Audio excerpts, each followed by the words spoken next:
인물은 아니지만은 어떤 직분인데 이걸 짚고 넘어가야지 나중에 사무엘로 연결이 될 수 있을 것 같아서 이것을 정했습니다. 자, 제목은 그냥 레이지파 제사장입니다. 사사기 마지막 부분인데 이 구절이 반복적으로 나와서 한번 살펴보도록 하겠습니다. 제가 읽겠습니다. 그때는 이스라엘의 왕이 없었으므로 사람마다 자기 눈에 옳은 것을 행하였더라. 이게 반복적으로 이 구절이 한 네 구절 정도가 나옵니다. 또 그리고 마지막에도 이렇게 해서 끝을 냅니다. 그러면은 이 말씀을 반복적으로 뭔가를 한다는 것은 하나님께서 깊이 묵상하라는 뜻 같아요. 보니까 왜 이 말씀을 계속해서 반복해서 하셨는가. 그런데 저도 이제 이 말씀을 따라서 묵상을 좀 해봤어요. 해봤는데 한 가지 풀리지 않는 의문이 뭐였냐면은, 아니 이스라엘에 왕이 없어서 자기 눈에 옳은 것을 행했는데 사실 왕이 생겨도 똑같거든요. 사울 왕이 생기고 물론 이제 훌륭한 왕이 나왔지만은 다윗 그 이후로도 보면은 다 왕들이 있었음에도 불구하고 이스라엘은 멸망했거든요. 그래서 저는 이 왕이라는 게 단순히 어떤 왕정의 어떤 왕보다는 일종의 이제 치리자, 통치 또는 하나님의 공의 뭐 이런 뜻으로도 이렇게 어떤 개념이 좀 넓어지지 않나 좀 생각이 들었습니다. 그걸 쫓아가니까 약간은 연결되는 부분들이 좀 많았습니다. 그래서 오늘은 이 부분을 좀 같이 한번 짚고 넘어가겠습니다. 보시는 것처럼 사사기는 절대로 계속해서 끊임없이 반복되는 게 지난 이제 주일날 했지만은 바로 세겜이라는 도시입니다. 이 도시는 사사기 전체를 아우르는 그런 이제 도시이기도 합니다. 그런데 왜 이게 중요하냐? 세겜이 중요한 게 아니고 세겜에서 어떤 일이 있었는지 이게 더 중요한 거죠. 제가 한번 읽겠습니다.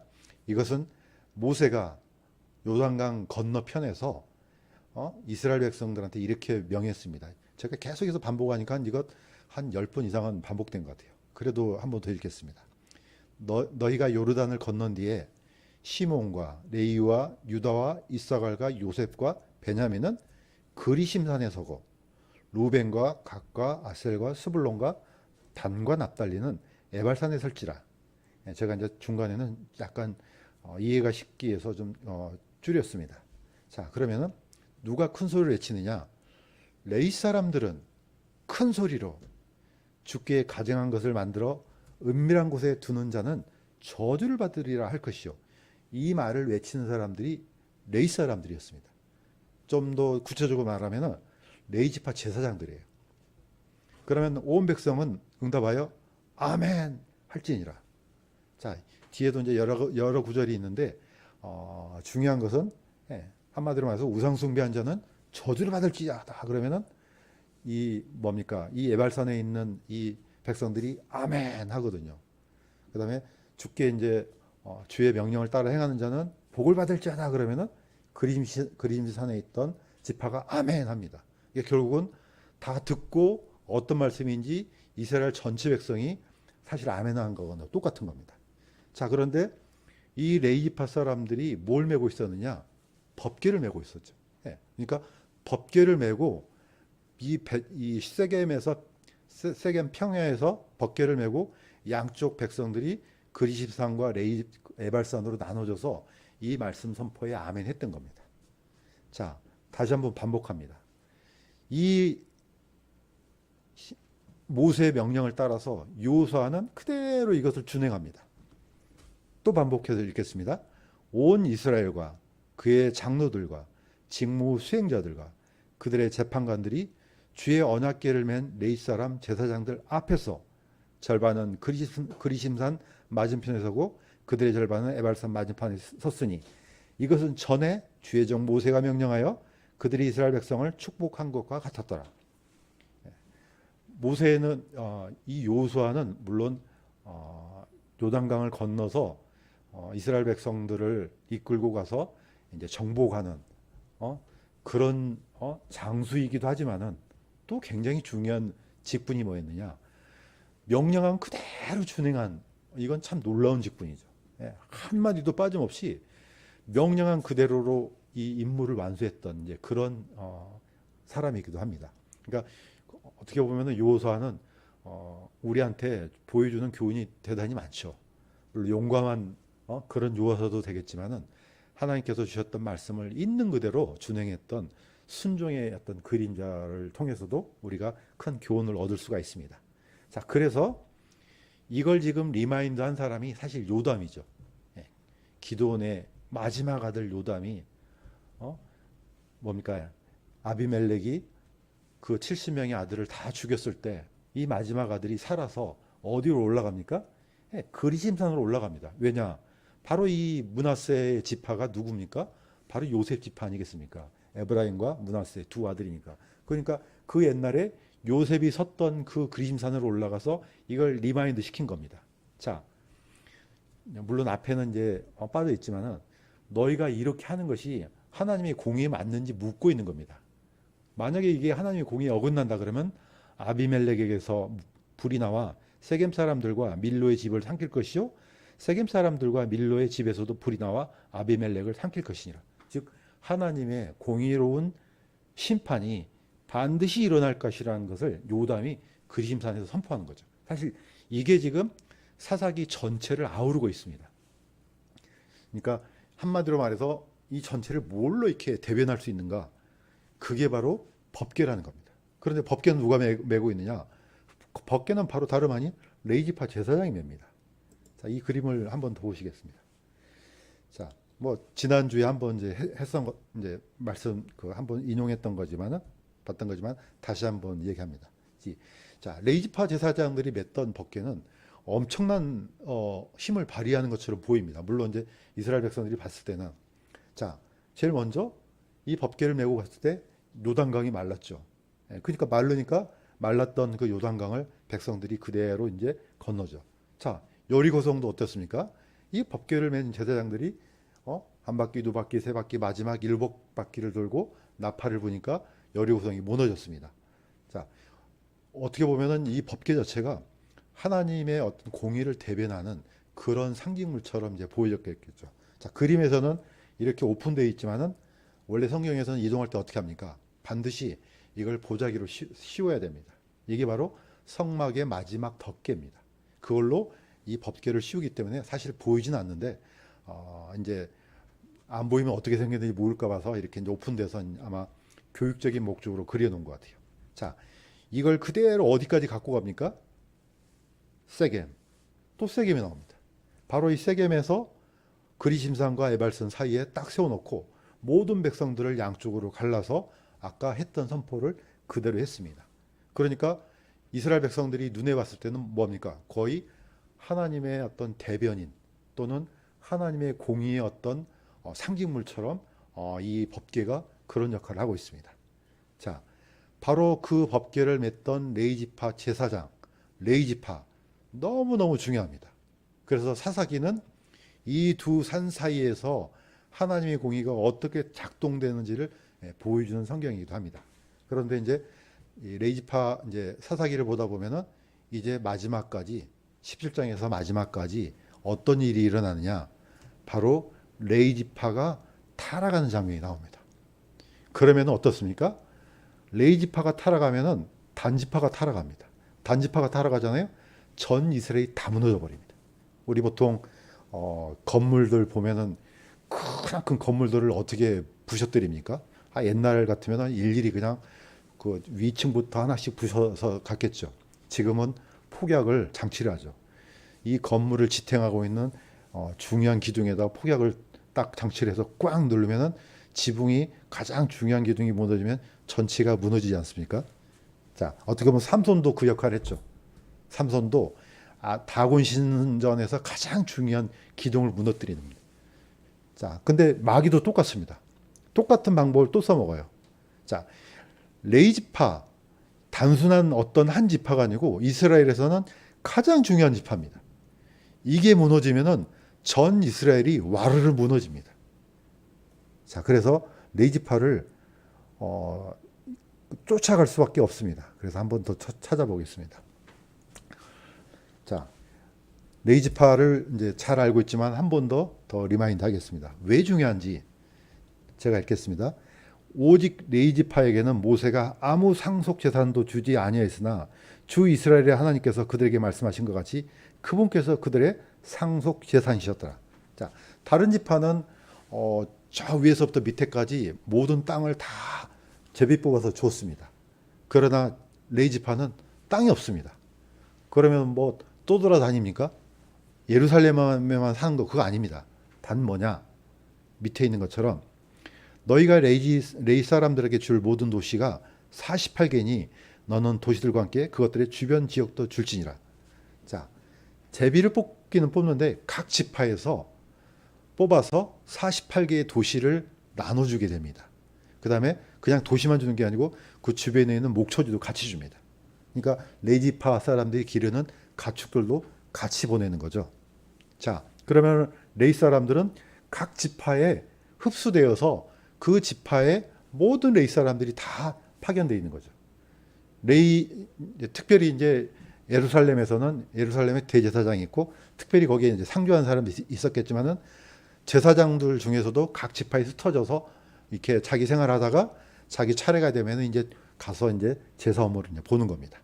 자, 이게 중요한 겁니다. 이스라엘 자손 가운데 처음난 모든 자 대신 레이 사람들을 취하고 그들의 가축 대신 레이 사람들의 가축을 취하라. 레이 사람들은 내 것이 되리니 나는 주니라. 자, 하나님께서 선포했습니다. 레이 사람들은 내 거야. 이 지파는 내 거야. 그러면 다른 지파 사람들은 어떻게 하느냐? 레이 지파 한 사람이 각 지파의 처음 태어난 장자를 대표합니다.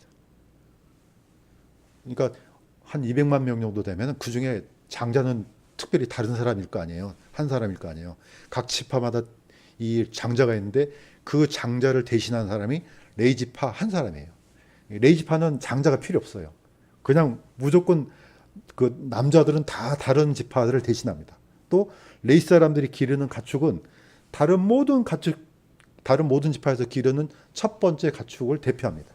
자, 그러면 이제 맞춰야 될 거 아닙니까? 머릿수를 맞추는데 레이 지파보다 이 나머지 11지파의 장자가 더 많아요. 그럼 어떻게 합니까?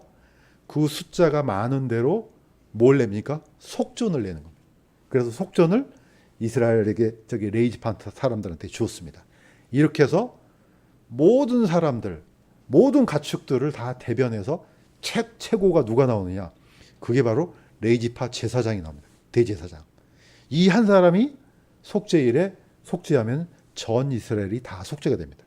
그러니까 굉장히 중요한 어떻게 보면은 그런 이제 룰을 주셨죠. 자, 지난 주일에도 말씀드렸던 것처럼 레이 지파는 그냥 단순히 제사 업무만 드린 게 아니고 어떤 일도 합니까? 이렇게 했습니다. 네 성문 안에서 분쟁하는 일이 일어나 피와 피 사이에 청원과 청원 사이에 때리는 것과 때리는 것 사이에 네가 판단하기 어려운 일이 생기거든 너는 일어나 주 내 하나님께서 택하실 곳으로 올라가 레이 사람 제사장들과 그 당시 재판관에게 가서 물으라. 그리하면 그들이 재판의 판결을 내게 보여주리라. 자, 중요한 것은 레이 사람들이 이런 역할을 했다는 겁니다. 옛날에는 지금이야 뭐 행정부, 뭐 사법부 또는 또 뭐죠? 갑자기 생각이 안 나네. 입법부. 네, 맞. 이런 게 나눠져 있지만은 옛날에는 이게 하나로 다 통합이 됐어요. 그러니까 옛날에는 한 사람이 변호사도 하고 검사도 하고 판사도 하고 다 그런 거죠. 이게 이제 그런 역할을 했던 사람들이 사실 레이 사람들입니다. 자, 이렇게 어마어마한 역할을 했던 사람이 레이 사람들인데 이 사람들이 무너지면 어떻게 해요? 사실 하나님의 공의는 사라지는 겁니다. 그만큼 레이 지파가 중요하죠. 영적인 의미도 똑같습니다. 이 레이 사람들이 전 이스라엘을 지탱하는 것처럼 얼마 안 되지만은 이 세상에 있는 크리스찬들이 어떻게 보면은 하나님의 공의를 대변한다고 저는 믿고 있습니다. 사실 뭐 저번에도 우리 목사님이 말씀하셨던 것처럼 바닷물에 염분의 농도는 3.5%밖에 안 됩니다. 저는 한 7, 80%가 소금기가 있는 걸로 생각했더니 그것밖에 안 됩니다. 그 3.5% 때문에 바닷물이 안 썩는다 그러더라고요. 마치 레이 지파가 12지파 가운데 이종 하나지만은 이 한 지파 때문에 모든 예배 시스템이 돌아가고 하나님의 공의가 작동되고 각 이스라엘이 갈등 없이 살 수 있었다는 게 바로 이제 이런 걸로 이제 증명이 됩니다. 그런데 문제가 생겼습니다. 레이지파가 타락하기 시작합니다. 어디서 봅니까? 자, 아까 분명히 뭐라고 했습니까? 레이지파는 각 지파에서 분배된 땅이 있는데 그 도시에서 살아야 됩니다. 사는 그냥 단순히 사는 게 아니고 맡겨진 사명이 있죠. 각 지파 사람들이 살다 보면 별의별 일이 다 일어날 거 아니에요. 뭐 논에다 물을 대는데 어떤 지방에는 제 위에서부터 뭐 물을 대든지 또는 저 어떤 지방 가면 밑에서부터 재는지 이런 판단을 다 누가 해줍니까? 레이 사람들이 해줘야 돼요. 각종 민원을 해결해야 돼요. 근데 이 사람들이 거기서 떠나버려요. 그러면은 그때부터 이제 무질서, 혼돈이 일어나기 시작합니다. 자, 여기 있는 레이 사람도 똑같습니다. 유다 가족에 속한 베들레헴 유다의 한 청년이 있었는데 그는 레이 사람이며 거기서 머무는 자더라. 그러니까 유다 베들레헴에 레이 사람이 살았는데 이 사람은 그 분배된 그 지역에 살아야 돼요. 떠나면 안 됩니다. 사실은.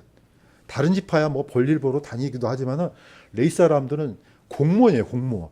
아니 공무원이 자기 직장 놔두고 어디를 놀러 다녀요. 어디 뭐 여행 다니고 그럴 수 없습니다. 레이 사람들은. 자, 근데 이 사람이 머물 곳을 찾으려고 그 도시 베들레헴 유다를 떠나 이동하다가 에브라임 산으로 가서 미가의 집에 이름에. 자, 에브라임 산지는 그냥 지난주에 얘기했던 건 세겜 쪽입니다. 세겜, 사마리아, 그 뭡니까 그 곡창지대. 그러니까 중간지대 정도 되죠. 저 베들레헴 유다에서 거기까지 뭐 무슨 볼 일이 있어서 갔는지는 모르겠지만 쭉 올라갔습니다. 자, 이것 자체가 이미 자신의 직분을 떠난 악한 행동입니다. 자, 성경에서는 이것하고 아주 유사한 장면이 나옵니다. 유다서에는 이렇게 나옵니다. 자기들의 처음 신분을 지키지 아니하고 자기들의 처소를 떠난 천사들을 큰 날의 심판 때까지 영존한 사슬로 묶고 어둠 밑에 예배해 두셨는데 이것은 소돔과 고모라 그것들의 주변 도시들과 같은 방식으로 자기를 음행해 내주고 낯선 육체를 따라가다가 영원한 불로 보복을 당하여 본보기가 된 것과 같으니라. 왜 타락한 천사하고 소돔과 고모라를 딱 묶어놨습니까? 이거는 자신의 직분을 떠난 거, 다시 말해서 자기의 할 일을 하지 못하고 본래 하나님께서 만드신 창조의 질서에 어긋났다는 뜻입니다. 이미 레이지파는 이런 행동에서 벗어나기 시작한 거죠. 자, 삼손이 죽었습니다. 사사가 없죠. 자, 그 틈바구니를 레이지파가 메꿔주면 좋은데 레이지파마저 자기 직분을 버리고 막 자기 살 길을 찾아다닙니다. 이 군대 다녀온 분들은 다 잘 알죠. 자기 근무지를 떠났다. 이거 어떻습니까? 이런 사람은.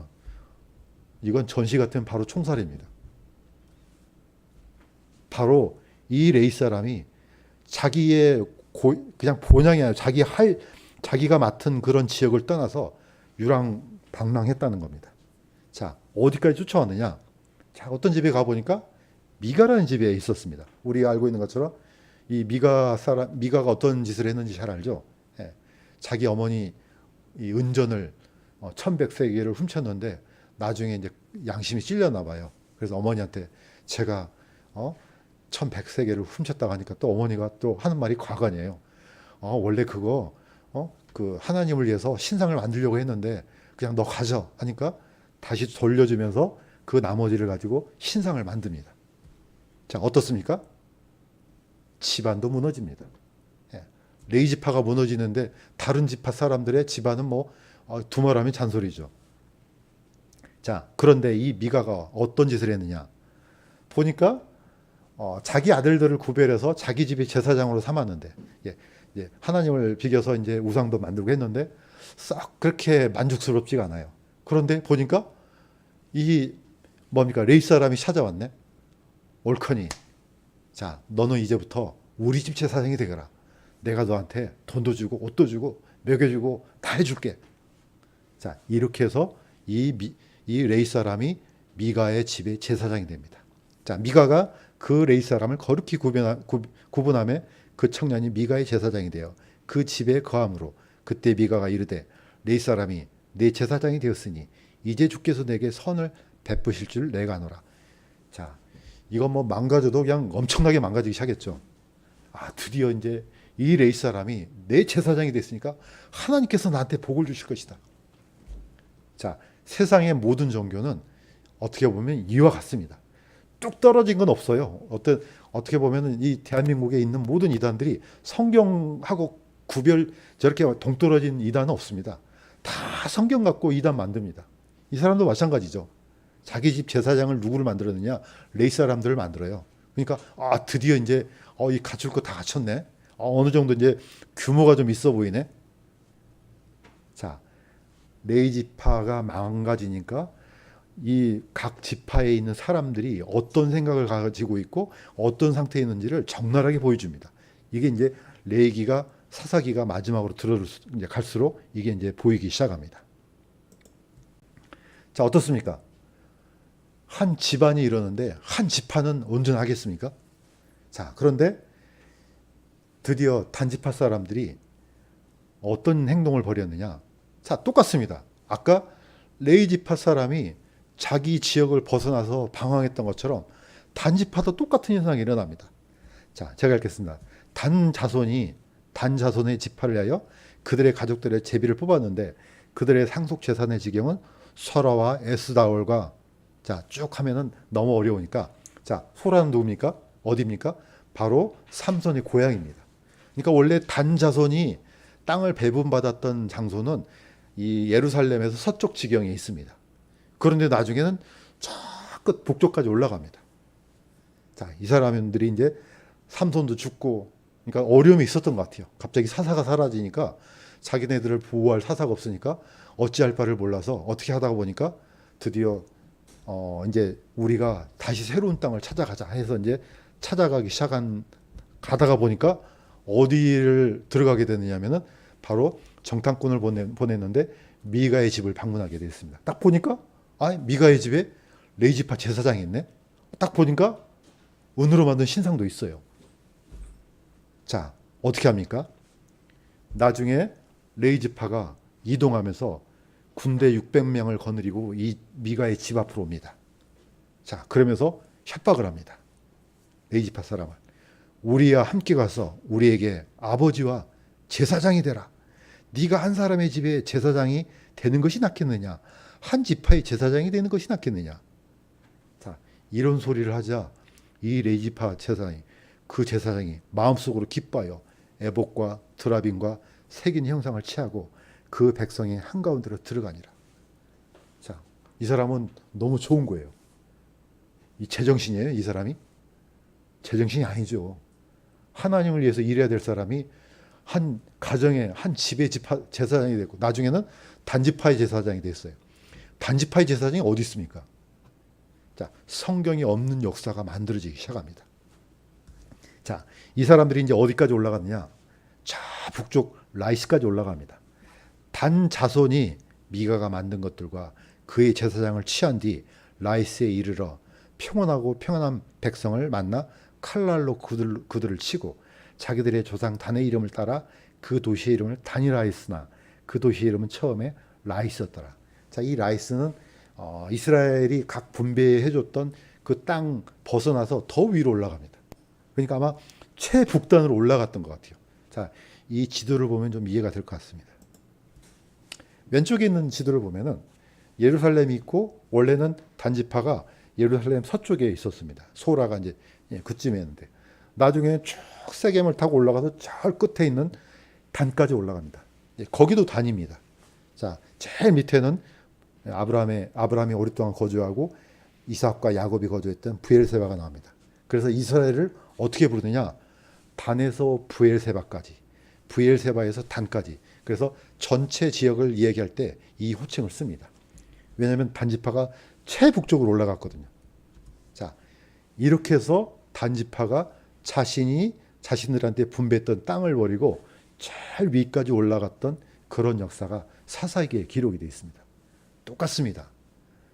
거기에 살아, 거기에 몫을 줬는데 자신의 몫도 차지하지 못하고 유리하고 방황한 지파가 바로 단지파입니다.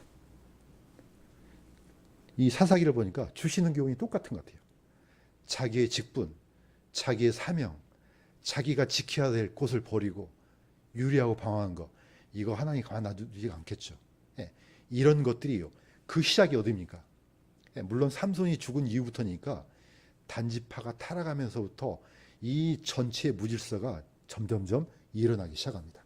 자, 그런데 사사기 18장 30절에 보면은 아주 약간 디베이트가 될 만한 이름이 나옵니다. 흠정역에는 이렇게 되어 있습니다. 그 사람 이름을 아주 적어놨어요. 기록했습니다. 단 자손이 그 새긴 형상을 세웠으며 므낫세의 손자요 게르솜의 아들인 요나단과, 이 사람이 요나단이구나 알 수가 있습니다. 그런데 그 아버지가 게르솜이고 게르솜의 아버지가 므낫세 이렇게 됩니다. 그런데 이거는 흠정역에 이렇게 돼 있고 개역성경에 이렇게 돼 있습니다. 단 자손이 자기들을 위하여 새긴 형상을 세웠고 모세의 손자요 게르솜의 아들인 요나단과. 자, 흠정역에는 므낫세로 돼 있고 개역성경에는 다 모세로 돼 있습니다. 이것 갖고 서로 싸우면 안 됩니다. 이거는 이유가 있습니다. 제가 쉽게 이해를 합니다. 지금 현재 번역본으로는 이게 무슨 말인지 잘 모릅니다. 그러나 원본, 마소라 사본을 찾아보면요. 글자가 똑같은데 이렇게 돼 있습니다. 자, 왼쪽 히브리어로도 므낫세입니다. 오른쪽도 므낫세입니다. 그런데 약간 뭐가 차이점이 있죠? 글자가 하나 튀어나왔죠? 이게 히브리어 눈인데 눈이란 글자가 톡 튀어나왔습니다. 자, 이런 현상은 이방인들의 언어는 없습니다. 유대인들은 왼쪽에 있는 글자를 어떻게 발음하냐? 캐티브, 발음이 아니고 이런 현상을 캐티브, 기록되었다. 그러니까 기록된 대로 읽습니다. 자, 오른쪽 거는 발음을 하는 겁니다. 발음을 어떻게 하느냐? 또 역시 므낫세입니다. 왜 이렇게 만들어놨냐면은 유대인들은 저번에 한번 제가 말씀드렸습니다. 요호와라는 글자가 있는데 이 마소라 학파들은 아예 그 요호라는 단어를 발음을 못하도록 이 모음을 망가뜨려 놨어요. 그러니까 발음을 할 수가 없어요, 사실. 지금 우리 이 개역성경에는 요호로 되어 있지만 사실 이거 정확한 거는 아무도 몰라요. 또 어떤 사람은 야훼라 그러는데 그것도 뭔지 몰라요. 발음을 하는데 어떻게 합니까? 그런 억지로 하여튼 기록된 것을 번역을 했는데 그게 이제 요호입니다. 그런데 대부분의 영어 성경은 로드로 다 번역이 되어 있습니다. 이거 뭡니까? 발음하다는 뜻이에요. 소리내다. 다시 말해서 하나님의 이름을 혹시 훼손할 일이 없기 위해서 아예 글자는 이렇게 기록됐지만 발음은 다르게 하는 겁니다. 이거는 오직 유대인들한테만 있는 독법이에요. 똑같습니다. 원래는 글자가 눈이 없었습니다.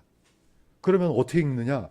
모세를 읽어야 되는데 모세라는 이름을 너무 엄청난 이름이잖아요. 이것을 정확하게 모세의 손자, 게르솜의 손자, 요나단 그러면 누가 욕을 얻어먹습니까? 모세가 욕되는 거예요, 이 이름이. 그래서 그 발음을 바꿔버렸어요. 뭘로? 므낫세로 바꿔버린 겁니다.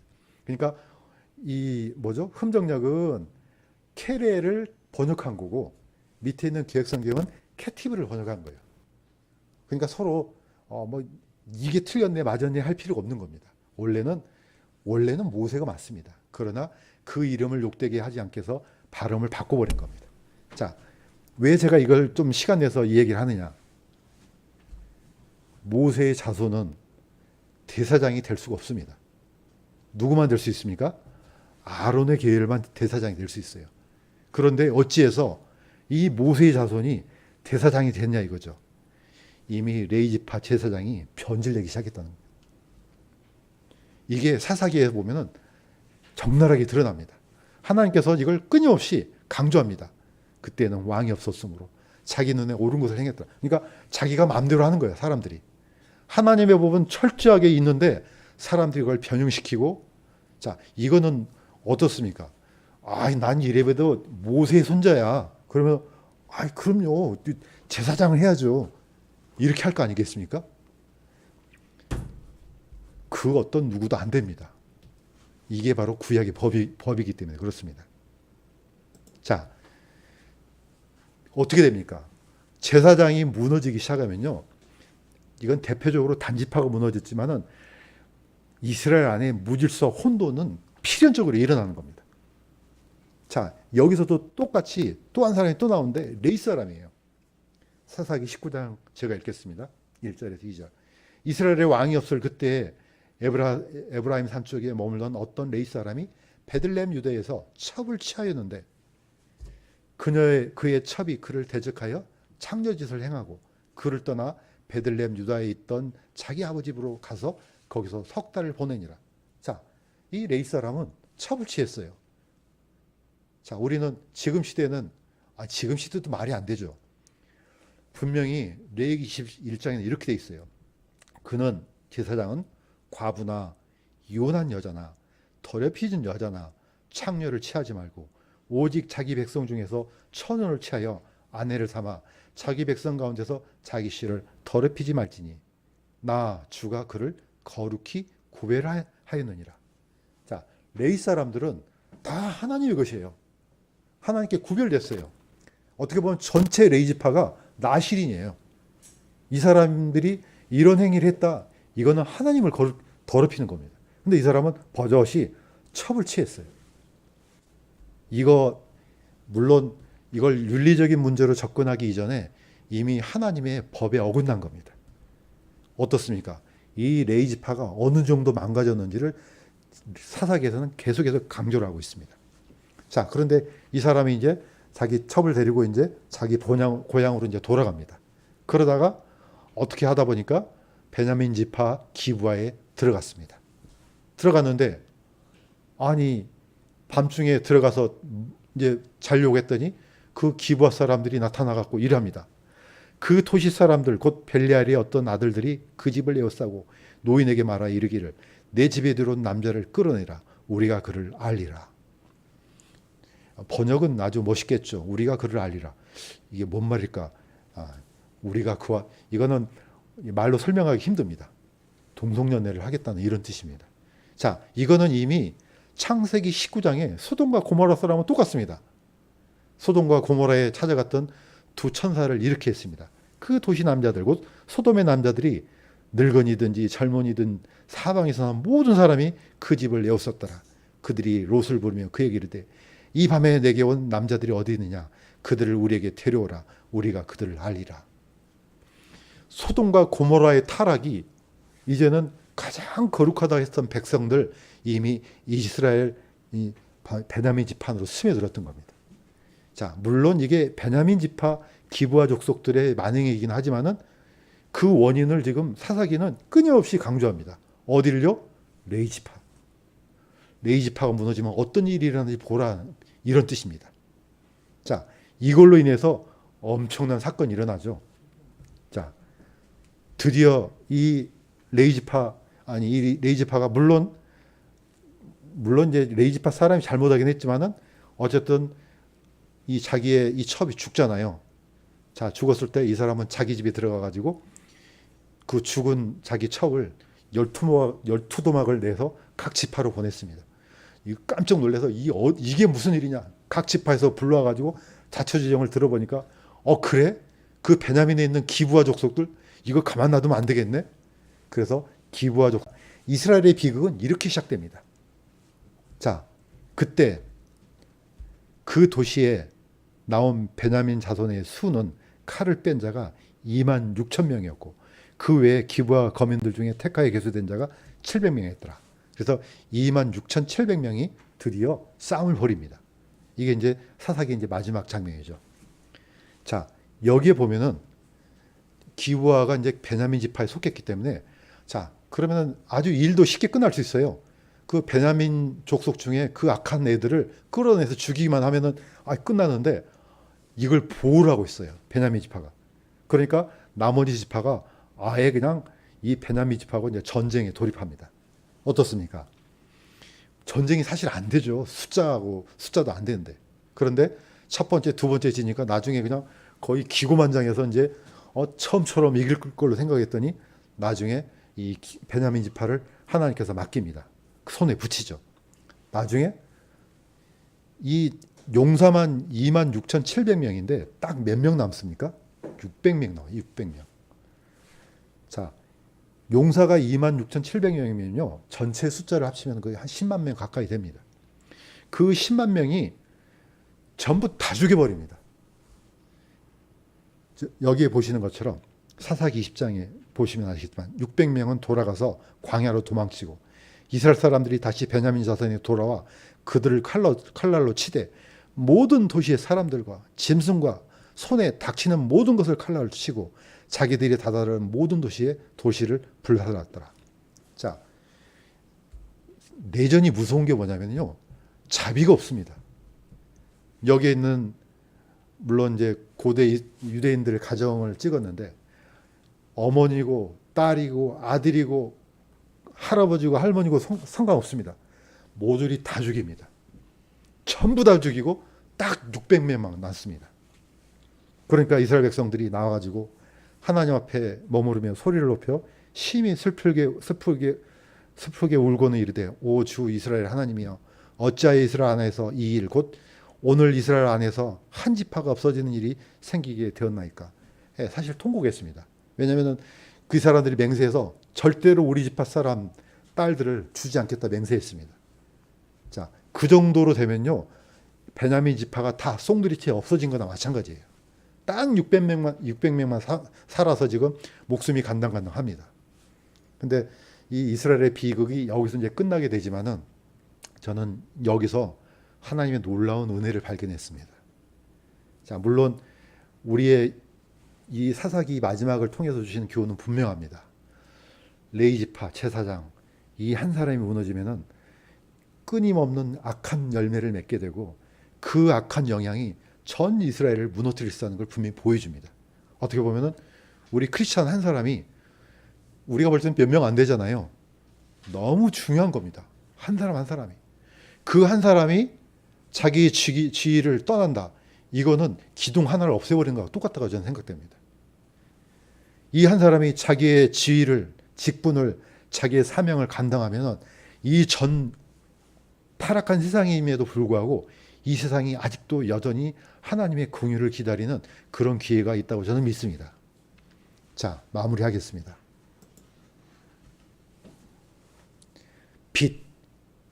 빛입니다. 마지막 부분부터 읽겠습니다. 사도 바울은 자기를 이렇게 설명했습니다. 나는 여드렛째 되는 날에 할례를 받았고 이스라엘 줄기에 속한 자요 베냐민 지파에 속한 자요 히브리인 중에 히브리인이요 율법에 관하여는 바리새인이라. 자기를 뭐라고 했습니까? 베냐민 지파에 속한 자라 그랬죠. 아까 베냐민 지파가 몇 명 남았습니까? 600명. 전부 다 죽었습니다. 그 600명 중에 하나님께서 긍휼을 베풀어서 누가 살아남은 겁니까? 사도 바울이 태어난 겁니다. 하나님께서 600명까지 다 없애버렸으면은 오늘날 우리한테 이 엄청난 복음이 물론 사도 바울 아니면은 다른 사람을 통해서 주셨겠죠. 그렇지만은 사도 바울 한 사람이 엄청난 이 빛의 역할을 했던 겁니다. 예. 이 사람 한 사람이 돌이켜서 어떻습니까? 전 세계 저 거친 로마까지 가서 복음이 선포되고 그게 각 세상에 퍼져서 우리한테까지 왔습니다. 꺼져가는 등불을 살리신 하나님의 은혜가 참으로 놀랍지 않습니까? 예수님께서 이렇게 말씀하셨습니다. 너희는 세상의 빛이니 산 위에 세운 도시가 숨겨지지 못하리라. 또 사람들이 등잔불을 켜서 통 밑에 두지 않냐고 등잔대에 두나니 그리하여 그것이 집안의 모든 사람에게 빛을 주느니라. 어느 누구도 빛을 등잔불 밑에 숨긴 사람이 없습니다. 이걸 위에다가 올려놔야지 그 빛을 보고 저게 사람이네, 저게 짐승이네, 이게 길이네, 여기는 구덩이네, 알 게 아니냐 이겁니다. 비록 작은 빛이지만은 한 줄기만 있어도 적어도 그 사람이 가야 될 길과 가지 말아야 될 길을 분별할 수가 있다는 겁니다. 저는 어렸을 때 그런 경험을 했습니다. 친구 집이 시골은 요즘 사람들은 별로 이렇게 공감을 못한 것 같아요. 시골은요 캄캄할 정도가 아주 캄캄해요. 한 치 앞도 안 보여요. 캄캄하면. 지금이야 막 동네 전기도 들어오고 뭣도 보이지만은 친구 집에 놀러 갔어요. 밥도 먹고 저녁에 이제 집에 가야 되는데 그야말로 1m 앞이 안 보이는 거예요. 그런데 집에 그 친구가 어떻게 보면 이제 장난삼아 반딧불을 잡아서 이렇게 해놨는가 봐요. 그래서 그 반딧불을 여러 마리를 모아가지고 이렇게 이제 골목을 빠져나가서 이렇게 나오는데 그 빛이 뭐 얼마나 세겠어요? 아주 조그매요. 그런데 그 반딧불 그 빛나는 불빛을 보고 길을 찾아서 왔습니다. 우리가 아마 그런 존재이지 않나 생각이 듭니다. 한 사람 한 사람은 보잘것 없습니다. 그러나 그 한 사람이 살아있는 빛이 된다면